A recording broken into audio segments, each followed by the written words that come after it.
नमस्कार, आपका बहुत बहुत स्वागत है नेक्स्ट 9 पॉलिटिकल बाइट में। झारखंड में हेमंत सोरेन का नया मंत्रिमंडल आकार ले चुका है। इस मंत्रिमंडल में अनुभव और नवीनता का समावेश भी देखने को मिला है। 11 मंत्रियों में से पांच सुदीव्य कुमार सोनू, योगेंद्र प्रसाद, शिल्पी नेहा तिर्की, चमरा लिंडा और संजय प्रसाद यादव अपने राजनीतिक करियर में पहली बार मंत्री बने हैं। कांग्रेस कोटे के मंत्री राधाकृष्ण किशोर 66 वर्ष के उम्र के लिहाज से मंत्रिमंडल में सबसे वरिष्ठ नेता हैं। विधायी अनुभवों के आधार पर भी वो दूसरे सभी मंत्रियों से आगे हैं। किशोर पूर्व में झारखंड की अर्जुन मुंडा सरकार में एक बार मंत्री रह चुके हैं।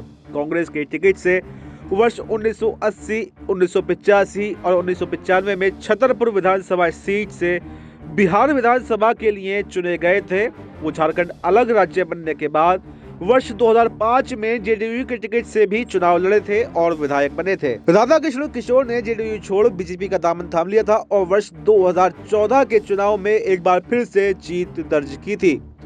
वर्ष 2019 के विधानसभा चुनाव में किशोर ने आजसू के टिकट पर भाग्य आजमाया, लेकिन चुनाव हार गए।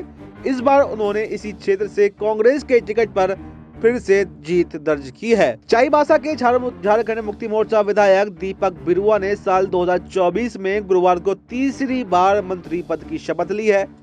पहली बार वो फरवरी में चंपई सोरेन के कैबिनेट मंत्रिमंडल में भी शामिल हुए थे। दूसरी बार उन्होंने जुलाई में हेमंत सोरेन की सरकार में मंत्री पद की शपथ ली थी। दीपक बिरुआ ने साल 2009, 2014, 2019 और 2024 में चाईबासा सीट पर लगातार 4 बार जीत दर्ज की है।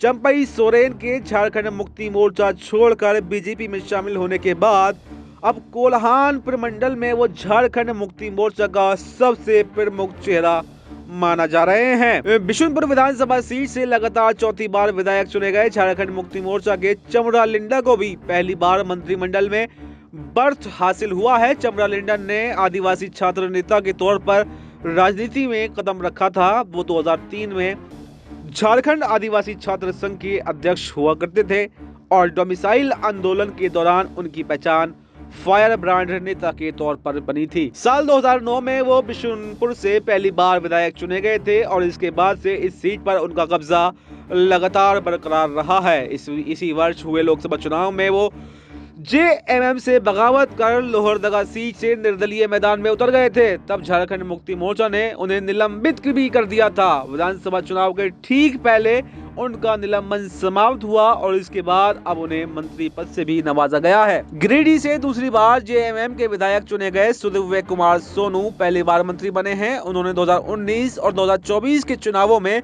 बीजेपी के प्रत्याशी निर्भय शाहबादी को परास्त किया है। इसके पहले वो वर्ष 2009 और 2014 में भी इस सीट से चुनाव लड़ चुके हैं, लेकिन वो पराजित हो गए थे। विधायक के रूप में पिछले कार्यकाल में विधानसभा की कार्यवाही में झारखंड मुक्ति मोर्चा की ओर से सबसे मुखर चेहरे के तौर पर उनकी पहचान बनी थी। वो हेमंत सोरेन के साथ साथ कल्पना सोरेन के विश्वास पात्र भी माने जाते हैं। ऐसे ही देश और दुनिया की तमाम बड़ी खबरों के लिए बने रहिए हमारे साथ और देखते रहिए नेक्स्ट 9 पॉलिटिकल बाइट। धन्यवाद।